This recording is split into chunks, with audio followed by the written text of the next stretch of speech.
So இந்த அமர்வுல நம்ம என்ன பார்க்க போறோம் அப்படின்னா ஈக்குவாலிட்டி ஆஃப் ஆப்பர்ச்சுனிட்டி. ஸோ இந்த வேர்ட் அப்படின்றத வச்சுட்டு இதுல எதுவுமே உங்களுக்கு டைரக்டா கொஸ்டின் கேட்க முடியும். இது எல்லாமே மேக்சிமம் இன்டைரக்ட் கொஸ்டின் தான். இப்ப நம்ம மேல பார்த்துட்டு வந்த எல்லா டாபிக்லயுமே இந்த ஈக்குவாலிட்டி ஈக்குவாலிட்டி அப்படின்றது நம்ம சமத்துவம் சமத்துவம் சமம் அப்படின்ற வார்த்தை பார்த்துக்கிட்டே இருக்கிறோம். ஆப்பர்ச்சுனிட்டினா வாய்ப்புகள். அப்ப இந்த கான்செப்ட்ல இருந்து உங்களுக்கு ஒரு கொஸ்டின் கேட்டிருக்காங்க அப்படின்னா உங்க மனதுல முதல்ல என்ன வரணும் அப்படின்னா ஃபர்ஸ்ட் ஈக்குவாலிட்டி ஆஃப் ஆப்பர்ச்சுனிட்டி அப்படின்னா உங்க மனதுல என்ன வரணும் அப்படின்னா ஈக்குவல் அப்படின்னா அனைவரும் சமம். அப்ப சமம்னா என்னது? நம்ம எதனால வேறுபட்டு இருக்கோம்? ஜாதி, மதம், மொழி, இனம், ரீஜனல் வட்டாரம், மாநிலம், இந்த மாதிரி எல்லா வேறுபாடுலையும் நம்ம இருக்கிறோம் பார்த்தீங்களா? சோ இதெல்லாம் இல்லாம எல்லாருக்கும் என்ன கல்வி கிடைக்குதோ அந்த கல்வி எல்லாருக்கும் கிடைக்கணும் அப்படின்றத ஈக்குவல் ஆப்பர்ச்சுனிட்டி. அப்போ ஒரு சமூகத்தினுடைய சமச்சீரான வளர்ச்சி எப்படி இருக்கும்? ஒருத்தவங்க வந்து அதிகமா நல்ல வாய்ப்புகள் கொடுத்து அவங்க மேல போக வைக்கிறது, ஒருத்தவங்களை கீழே போக வைக்கிறது அப்படின்னு வச்சுக்கோங்களேன். அப்ப சமூகத்துல ஏற்றத்தாழ்வு வருமா? இன்னைக்கு வந்து பொருளாதார ரீதியில ஏற்றத்தாழ்வுகள் இருக்கிறதுனால இன்னைக்கு பார்த்தோன்னா கொலை குற்றங்கள்லாம் அதிகமா இருக்கு. இன்னைக்கு குற்றங்கள் அதிகமா இருக்கு. அது ஒரு ரீசன். ஒருத்தவங்க மேல் தட்டாவே இருப்பாங்க, ஒருத்தவங்க கீழ்த்தட்டாவே இருப்பாங்க. அப்ப கார்ல் மார்க்ஸ் போன்றவங்க எல்லாம் வந்து நிறைய இந்த மூலதனத்துல எல்லாம் என்ன குறிப்பிடுறாங்க அப்படின்னா இதுதான் சொல்றாங்க, சுரண்டல். யாரோ ஒருத்தனுடைய பணத்தை எங்கேயோ ஒருத்தன் சுரண்டான் அப்படின்றதுதான். அப்ப இந்த ஈக்குவாலிட்டி அப்படின்றத மைண்ட்ல உங்க மனசுல வரணும் அப்படின்னா அனைவரும் சமம், எல்லோரும் சமம், எந்த வேறுபாடும் கிடையாது, எல்லாருக்கும் கல்வி கொடுக்கணும், அதுதான் ஆப்பர்ச்சுனிட்டி, வேற ஒண்ணும் கிடையாது.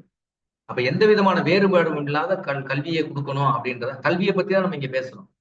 அதனால மற்ற இதை பத்தி நம்ம இங்க பேசல. ஈக்குவாலிட்டி அப்படின்னு கல்வியில அனைவருக்கும் சம வாய்ப்பு கொடுக்கப்பட வேண்டும். பாலின வேறுபாடு பார்க்கக்கூடாது, ஜாதி வேறுபாடு பார்க்கக்கூடாது, மத வேறுபாடு பார்க்கக்கூடாது, இன வேறுபாடு பார்க்கக்கூடாது, இந்த மொழி படிக்கிறவன் அப்படின்னு அவனை படிக்க கூடாது பார்க்கக்கூடாது, இந்த நாட்டுக்காரன் அப்படின்னு பார்க்க, எல்லோரும் சமம். அதுதான் இந்த கான்செப்ட். ஸோ இந்த கான்செப்டை வச்சுக்கிட்டு தான் உங்கள்கிட்ட கொஸ்டின் பேப்பர் செட்டு என்ன கொஸ்டின் கேட்க வர்றாங்க அப்படின்றத நீங்க அனலைஸ் பண்ணி தான் இந்த ஆன்சர் போடும். ஸோ இதை பத்தி நிறைய நம்ம பார்க்க போறோம். ஒரு 2-3 அமர்வு இந்த டாபிக்கை பத்தி தான் பார்க்க போறோம். ஸோ ஃபர்ஸ்ட் என்னன்னா இன்னைக்கு மீனிங் அப்படின்றதோட இன்னைக்கு அமர்வை நம்ம நிறைவு பண்ணுவோம். So meaning of equalisation of educational opportunity, அதாவது அனைவருக்கும் கல்வியில சம வாய்ப்பு கொடுக்கும் போது சம வாய்ப்பு கொடுப்பது அப்படின்ற அந்த வேர்டனுடைய மீனிங் என்ன அப்படின்னு பார்த்தோன்னா இன் 1986 அப்படின்றது என்னது? New education policy. So new education பாலிசியில என்ன சொல்றாங்க அப்படின்னா NEP-ல அவங்க வந்து இந்த ஈக்குவாலிட்டி ஆஃப் எஜுகேஷனுக்கு ஒரு டெஃபினிஷன் கொடுக்குறாங்க, ஒரு மீனிங் கொடுக்குறாங்க. அந்த மீனிங்கை தான், அந்த டெஃபினிஷன் தான் இப்ப நம்ம பார்க்க போறோம். என்ன சொல்றாங்க அப்படின்னா NPE தான் இந்த டெஃபினிஷனை கொடுக்குறாங்க. எப்ப கொடுக்குறாங்க? 1986-ல.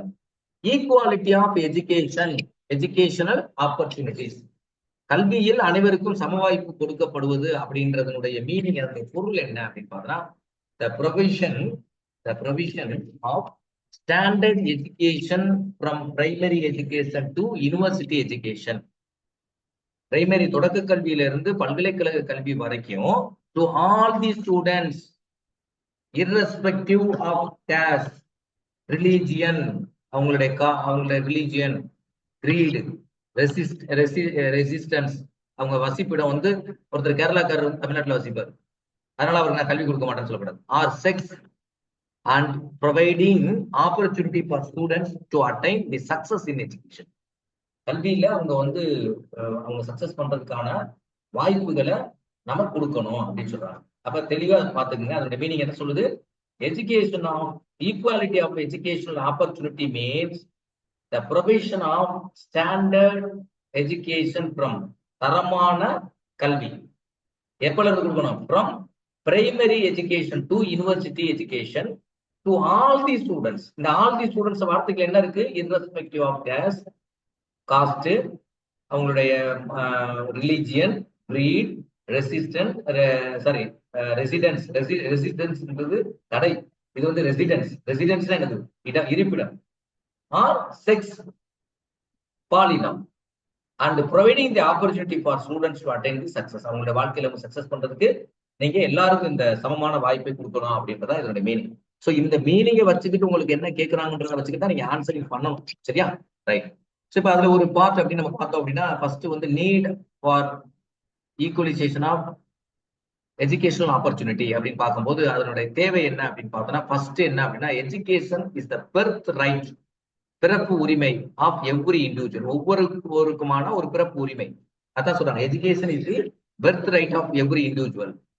So it must be provide all the children regardless the caste, religion, ரீஜியனா மண்டலம்னு அர்த்தம், இல்லடா பிராந்தியம் சொல்லுவாங்க, செக்ஸ், பாலினம்.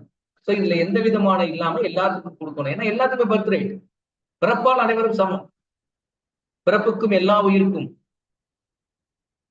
கணியன் பூங்குன்றன் சொன்னான், பிறப்புக்கும் எல்லா உயிருக்கும் தீதும் நன்றும் பிறந்தர வாரா. அப்ப எல்லா உயிருக்கும் அப்படின்னு சொன்னா என்னமா, எல்லாருக்கும் வந்து ஒரு ஏதோ ஒரு வேறுபாட்டினுடைய அடிப்படையில அவங்களுக்கு அந்த கல்வியை கொண்டு போகக்கூடாது அப்படின்னு நினைக்க கூடாது. அது பெண்ணா இருந்தாலும் சரி, அடுப்பூதும் பெண்களுக்கு படிப்பதற்கு அப்படின்றதுலாம் கிடையாது, எல்லோருக்கும் சமம். No child who is physically or mentally fit should be allowed to go uneducated on any excuse. என்ன சொல்றாங்க அப்படின்னா எந்த எக்ஸ்கியூஸும் நீங்க கொடுக்க கூடாது. ஒருத்தன் வந்து பிசிக்கலா ஃபிட்டா இல்ல, மென்டலி ஃபிட்டா இல்ல, அதனால நான் ஸ்கூல்ல சேர மாட்டேன் அப்படின்னு அவனுக்கு எந்த விதமான வாய்ப்பும், அவனுக்கு வந்து பள்ளியில இருந்து போகக்கூடியது அப்படின்றத, போகக்கூடாது அப்படின்றதுக்கான அந்த வாய்ப்பை நம்ம கொடுக்கவே கூடாது அப்படின்றத சொல்றாங்க. சரியா? சோ இதோட நம்ம இதை நம்ம முடிச்சுக்கிறோம். ஏன்னா டைம் வந்து 1 நிமிஷம் தான் இருக்குது.